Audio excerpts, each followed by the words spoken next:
for a after WrestleMania Raw. What a piece of shit.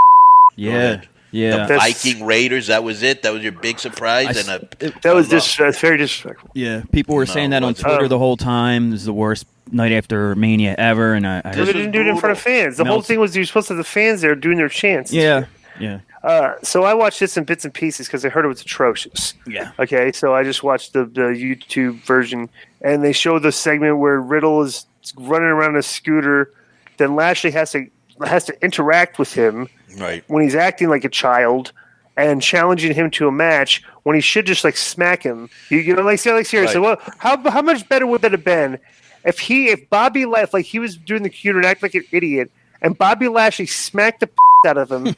And Riddle shook it off and smacked the back at Bobby Lashley like, I'm ready to fight you for real right now. Let's go because this is a shoot.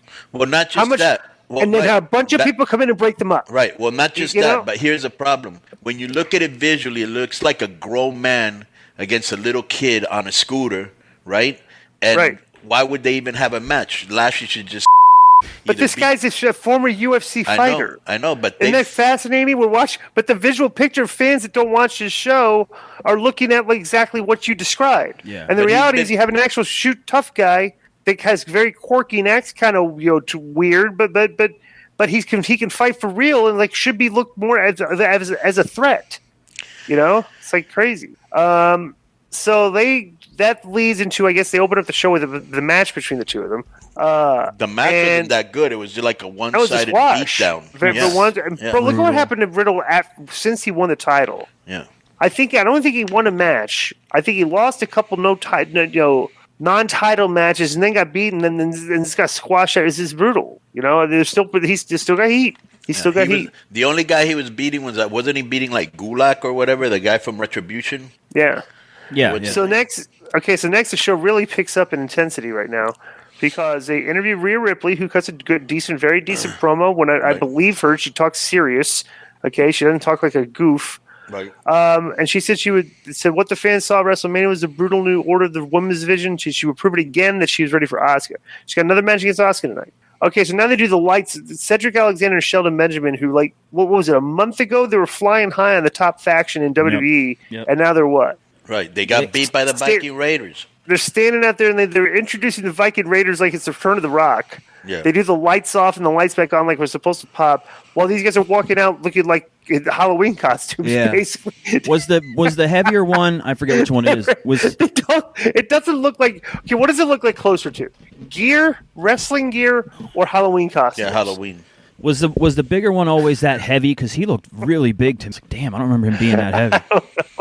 But poor Cedric and Sheldon, who just maybe they had heat. Maybe they very well could have. Maybe you could like go on some of your back channels and find that out for us to give us a scoop here on the show, Konnan.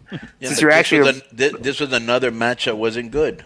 Right, 2 matches in a row that were not good. Charlotte comes out and cuts a promo burying everybody. She said she challenged Asuka in a title match. She never responded, and some champion, Flair said. She called Rhea Ripley an opportunist and acknowledged her title win. Flair assumed that every woman in the locker room was jumping up and down in glee because she wasn't on the WrestleMania card. Flair called Ripley the biggest snake in the locker room. She also complained about Asuka manipulating her way into a rematch. You know what they say? Karma's a bitch, and I'm that bitch, Flair said. She listed several female wrestlers and said that no one compares to her. And to all those delusional WWE fans at home who think I steal opportunities from your favorites, no. I create opportunities.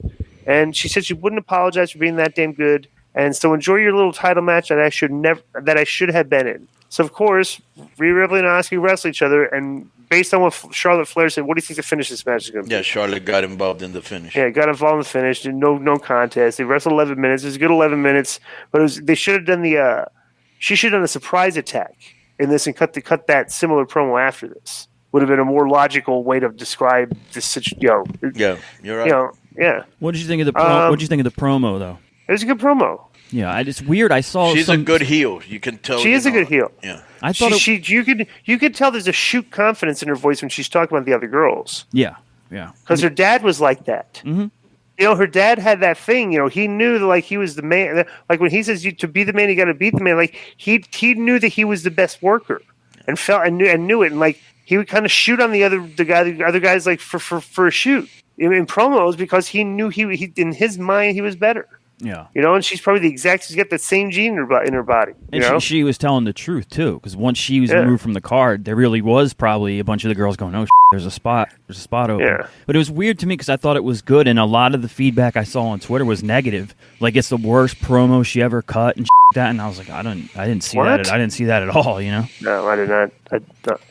Let me see here. So next is backstage. Miz gave Maurice a kiss. John Morrison showed up and asked Maurice what she was doing there. Okay, Miz and Maurice walked. Okay, and so Maurice is going to be on Miz TV, and Morrison, who's his best friend on the show, is just finding out right before they're going. Well, they're so it's like, come on, it's like. Well, not just that, bro. Let me say the results because I want to say something about this. Alexa Bliss was advertised. Nia Jax and Shayna Baszler laughed as they watched the footage of Bayley Rose slipping and falling on the ramp of WrestleMania in the rain. Rose showed up and Jax told Baszler she could handle it. So Baszler walked away and Rose spoke about how quickly she got up while hoping no one saw her. She said, it's funny how things happen like that when you don't see it coming. And Rose slapped Jax across the face. Then Dana Brooke joined her in shoving Jax to the ground after Shayna Baszler walked away, which is this whole thing was – this is just goofy, dumb, stupid stuff right here, okay? What did you guys think? What did you guys think of the new announcer, the new play-by-play guy? Sucks. I mean, it's not Jim – he's no Jim Ross. No. Nia Jax and Shayna Baszler. Okay, Alexa Bliss was seated on her swing set. She said WrestleMania was fun, and so this is next, Konnan, by the way. So you didn't. After the Bliss thing, she introduces another little puppet. Yeah, and I'm like, all right, what is? Is that? Would you consider this cartoonish or not cartoonish? Do you mean before or after the puppet's mouth moved and went?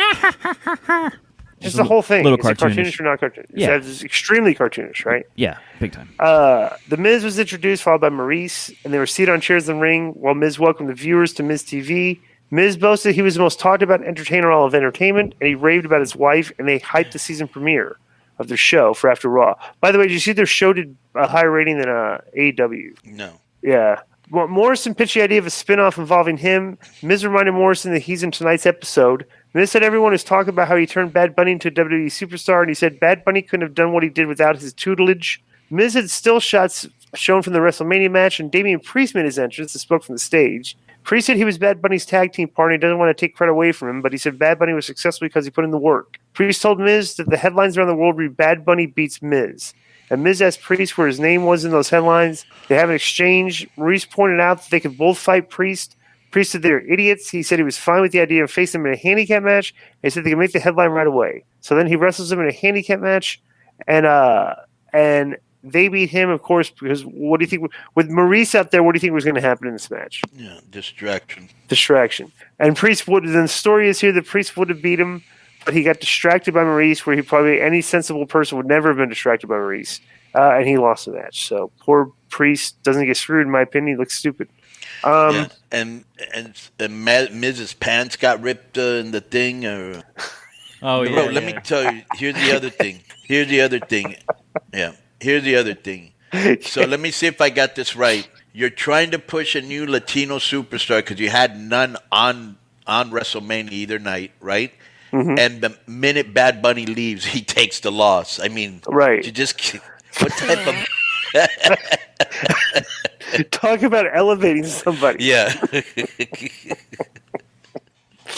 Oh my god, that Raw sucks big time every way. It's unbelievable. Shape, or form. They do this stuff. It is. It's like it's like it's like a joke. It's like Vince is just giggling because, bro, they pay. Get a load of this. NBC Universal pays them $240 a year for this, while Fox pays them $200.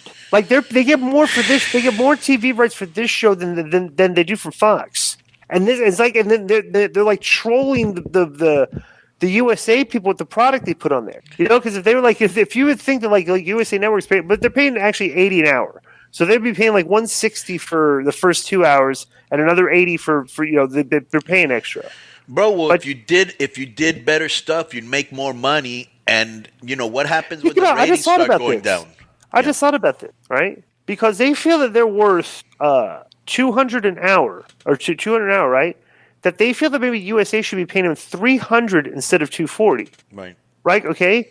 So what if they, you know how their third hour always sucks and drops off, and they don't. What if they just throw away the third hour because they're only getting 40 cents on the dollar for it? They're still making money. They're still making money, but they're only making 40 cents on the dollar. Yeah, but I guess at the end it's And then think about that. I know it adds up, but think about that. If that is actually in their philosophy, that they book 2 hours of the best they can do, and they just like fill in the last hour. Because they're not getting paid. I don't know exactly how that works. But I don't know, but I'm just wondering, it's not a conspiracy theory that if that is their writing philosophy, And I wonder if anybody's even thought about that. So the next thing is Nia Jax and Shayna Baszler against Mandy Rose and Dana Brooke. What happened here? I fast forwarded through this. Like I didn't see a lot when Jax slipped twice. Oh, they make fun of her slipping, right? I saw and that. And then they walked out and took a count out for some reason. Yeah, it's just that cartoonish? Yes or no? Yes, absolutely. It's nonsensical. MVP stood in the ring and said he had an official announcement from the Hurt Business, and MVP said Lashley retained his championship. He labeled Drew McIntyre as a warrior. He said he took his eye off the prize for just 1 second. He said it's okay to be number 2 and Lashley's number 1. And MVP said it's over once Lashley applies the Hurt Lock, and they saw McIntyre pass out. MVP said McIntyre wasn't holding his head high. He could probably barely lift his head at all. MVP said no one can handle the pressure of the Hurt Lock. Drew McIntyre made his entrance, and he said he had no excuses. He allowed MVP to distract him. He said MVP was right about the Hurt Lock and admitted that he passed out. McIntyre entered the ring and told MVP that he wants him to stay on the same path. McIntyre said he wanted Lashley's head to be as big as possible because he'll eventually get his rematch. MVP said he had to be honest with McIntyre, who told him to choose his next words very carefully. MVP has said nothing in WWE is given. It must be earned. MVP said McIntyre goes to the back of the line, has to fight his way back to the front. Strowman said he had to agree with MVP for once, and Strowman said McIntyre lost, and now he goes to the back of the line while he goes to the front following his annihilation of Shane McMahon. Strowman entered the ring, went face-to-face with McIntyre, and Randy Orton made his entrance. Said the Fiend and Alexa Bliss are finished, which means no more mind games for him. Orton said he can now focus on doing what he's best at, which includes being WWE champion. Adam Pearce walked on the stage and said everyone's making excellent points, and that made his decision simple. And he booked the 3 of them in a triple threat with the winner challenging Bobby Lashley at the paper. All right, so they just book a match out of the situation, and that's going to be the number 1 contender, which I think is lazy booking, to be honest with you. Do you agree with that? 1,000%. It's pretty. I mean, they do that a lot. Like almost every year after Mania, that's how they reset it. Let's just do a backstage triple threat match. Yeah, I don't know. You would think that there would be more personal issues coming out of WrestleMania than literally no personal issues, and everybody's just like, I mean, seriously, the only what are the personal issues coming out of WrestleMania? The personal issues now between Alexa Bliss and the Fiend. They're like a part of a team. Were there any personal issues of conflict coming out of WrestleMania? I mean, Drew McIntyre's admitted he lost fair and square. He got distracted by a guy. Yeah. Everybody else lost. The New Day got annihilated. Like, everybody that lost clean, and we're coming out of everybody losing clean, and you're supposed to book coming out of people losing clean with something to pick right off the bat there. And it's like, everybody that lost at WrestleMania, and it looks like we just crossed the finish line. And like this show was like, okay, let's have another race and everybody get back and start over again. That's what the show feels like. That's another reason why I told you this show was terrible, what you just mentioned. One of the many reasons, but continue. Backstage, Strowman told McIntyre he knew he saw what he did to Shane, and McIntyre said that he saw it and said he's a big monster. McIntyre spoke about what could happen in the triple threat, and Strowman asked if McIntyre was insulting his intelligence by not understanding how a triple threat works. So now they're going to Braun Strowman is very well spoken, and they're trying to portray him as like a guy that they're trying to say he's kind of like a dumb country guy because he's got a country accent. Well, yeah, that's always. And I wonder if they think like that. They do. You've heard but that's or read. Dumb. He's a baby face. Why are you burying your baby face? I mean, it's incredible. He said he didn't work out so well for the last guy, and Strowman said he knows how bad McIntyre wants a rematch, but he's standing in his way of a WWE Championship opportunity, and that means he has a monster-sized ass whooping coming. That's a good line. I like that. Braun Strowman actually walks around and doesn't. He does more comedy on Instagram than he does on the show these days. Elias and Jackson were in the ring. They're going to play a song in honor of Shane McMahon. New Day comes out with the trombone. He mocked them for having their asses beat by one man, Strowman. And Xavier Woods said they would never show their faces again if that happened to them. And they have the them shame treatment, which was a corny line. Elias pointed out the obvious regarding Omos destroying the 2 of them at WrestleMania, and Woods said they had a failure to communicate. The New Day is acting like heels lately. Have you noticed this? No, I mean they kind of still act the same. They've always been. That's kind of their shtick. Yeah, they've always been kind of cocky and Kingston said whatever. it's not a game. He says about New Day, it's about how Elias and Riker disregarded disgraced the tag team division, and Kingston said they would show them what a real tag team looks like, and they went out and they showed them what a real tag team looks like, and they just beat them in short order. See, here's another problem. Like Elias at one time, who you and me used to love, and he was super, super over, super cold. Jackson's got that Mike Pence charisma, means absolutely nothing. I don't know why they even have them on Raw. They're doing really nothing with them. They mean nothing. They have no heat. And so I wasn't interested in this match at all. You know what I'm saying? You didn't think it was a hell of a deal? It was not a hell of a deal. Randy Orton delivered a backstage promo and said he's been distracted for the last 6 months. He said that ended at WrestleMania. He said he's now able to focus on the WWE Championship. Orton said he has to go through McIntyre and Strowman, and Orton said he only has to strike once because he has the RKO.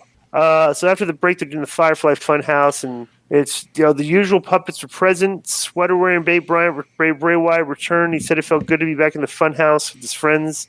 Wyatt grabbed Ramblin' Rabbit and kissed him. Wyatt said he bet viewers didn't see that coming. Wyatt threw the puppet. Wyatt said he felt great. He thought it could be the start of something with a new season and a new him. Wyatt said he felt reborn. Upbeat music played, and then he acted like he was a preacher healing the puppets. Wyatt said everything will be fine because he will return, and Wyatt waved to close the segment. What did you think of it? Well, as you know, I was a huge fan of this when it started. I stayed with it for a long time. I'm no longer a fan of this. So unless they do something to reignite my interest, I am not a fan of this. It's like, you know what they're doing? They're doing these things that probably they think they're swerves. Right. And we're looking at just we don't care. Right. It's like, that's a swerve. I don't get why that's swerve. You got black goo coming out of her face. Why is that a swerve? That's probably the way they're thinking. I'm just wondering if they're just disconnected. To me, it's just like I loved it. I was behind it, and they f***ed it up so much for so long that I'm no longer interested. All right. So the next match is the three-way. There's actually a very what was it, Joe? Look up the rating for this show. What it was, because this is actually a very high-profile match. You got like three of what you would consider three top guys in a three-way match and a main event on the show for I can't recall the last time they did this. It's been a while. Would you agree with that? I don't remember. Like, bro, for give you an example. Yeah, I don't see Edge versus Daniel Bryan versus Roman Reigns. If you did that, the equivalent of that match for the Raw brand, this is that match. It's the top three guys. Probably, yeah. Strowman hit McIntyre with the ring steps while they fought by the broadcast table, and Strowman picked up the steps again and hit Orton with them. Then hit McIntyre again, and Strowman threw Orton back inside the ring. Being stupid, Strowman was kicked by Orton, who then dropped him with a draping DDT. Orton struck the Viper's pose. Orton put Strowman down with an RKO and then covered him. It wasn't clear what the finish was because Graves told viewers that Orton was going to WrestleMania Backlash. Right on cue, McIntyre entered the picture and delivered a boot to the head of Orton, then covered Orton and pinned him, and Drew was the winner. After the match, MVP walked to the stage to interrupt McIntyre's celebration, and T-Bar and Mace attacked McIntyre from behind and performed a double chokeslam. The former Retribution member stood at the bottom of the ramp while MVP watched from the stage. Graves said the question is why T-Bar and Mace attacked McIntyre and whether MVP had something to do with it. Bro, you're coming out of WrestleMania and you're supposed to have like your strongest stuff, and you have to kind of be like, okay, you read the room, like how the crowd's going to react. Like if you're actually thinking that like the response is going to be, it's okay, we want to elevate these guys, let's give it to them in this spot, as opposed to the fans on the Raw after WrestleMania, and this is what you're ending with, and like that type of reaction. Which reaction do you think you're going to get from the fans? Yeah. Yep. You're going to get this reaction, very negative. What that's the finish? Well, not just those that. Guys now? So you replace Shelton and the other guy with these two guys? Yeah. It's just going to get completely negative response and so you're not elevating this Mason and T-Bar. They're not next week because the fans already on it. Yeah, bad show. So terrible right. After WrestleMania, brutal after WrestleMania. So if they wanted to break up the Hurt Business for some reason, then why did they take Benjamin out and who was the other guy in it? Cedric Alexander out just to add the two masked guys from Retribution. Why don't they just leave it alone? What would you guys think about if there was a faction called the Jerk Business? And just a bunch of jerks. I think that would work, and the shirts would sell for sure. What if it was like, what if like like if you think of a ship tag team like a faction called the Jerk Business, right? Like guys that are jerks. If the fans think these guys are jerks, right? Would you think me and Johnny Fairplay would be two of the people that like you would put on that list if you want, like, if you want to just shoot jerks? Yeah. That'd be funny if we did that. Me and Madden were actually talking about it. God, we had a fictitious name for wrestling manager last night. We were talking about that. He would be great. He would be the freelance jackass. That's what we're talking about. So like the guy's a freelance. The guy's a manager. He refers himself to freelance jackass. He just shows up at spots out of the show, and he's completely annoying and just a complete jackass. And I'll say that would be like Johnny Fairplay's character. So the freelance jackass would manage Brat Dunwoody, the Huntington Beach. Right. Okay. And those should you just unleash those two guys in a show and just have them interrupt vignettes and just act like and just do like completely obnoxious, like kind of like jackass, not jackass stunt, but just that type of over the top obnoxiousness that nobody would like these guys. They ruin everything. They try to ruin as much stuff as they can during the course of the production of the show. Like the Marco stunt character that's very annoying, right? Right. They could be a great heel if they went overboard with him and did it more. Let's just have him like be an annoying jackass. Right. So that's been our Raw review. Enjoy the rest of the show. Boom.